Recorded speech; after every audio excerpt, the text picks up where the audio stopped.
Okay, question number 4. So I'll go ahead and read the question really quickly. The area covered by tropical rainforest is reduced by millions of hectares per year due to agriculture and logging, which flying best is described as a likely result of tropical rainforest deforestation. Okay, guys, so anytime you get a question like this, I think it's really important to just point out that if I do a huge change, so let's say I have a huge change to an ecosystem, I am going to have some problems with predicting long-term outcomes. So how could I write this? We'll say maybe some chaos theory here.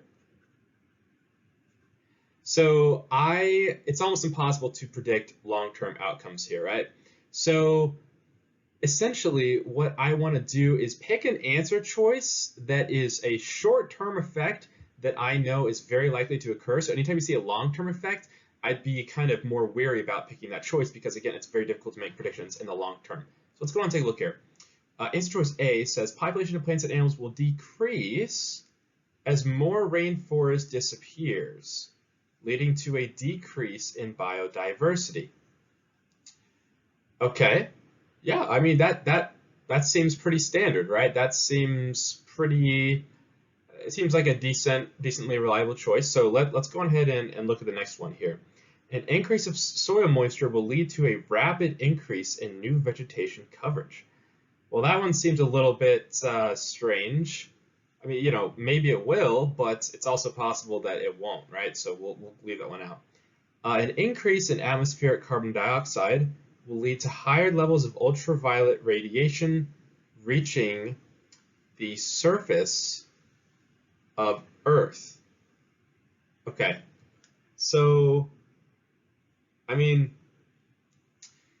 potentially, right? But again, there's also the chance that it'll just get trapped up in the atmosphere, right? And if you take an AP Bio, there's not much talk about this, so we're just going to cross that one out because it seems kind of strange. Answer choice D: more oxygen will be available to other organisms as plant numbers decrease. Well, that one's just blatantly false, right? Plants produce oxygen. So anyway. All right, so yeah, therefore the correct answer is going to be A because it's like the most predictable outcome, right? If I remove forest, I'm going to remove biodiversity, at least in the short term. But in the long term, it's pretty likely that it's also going to reduce biodiversity. So anyway, A is the correct answer. If you guys have any questions, feel free to comment below, and I'll see you in the next video.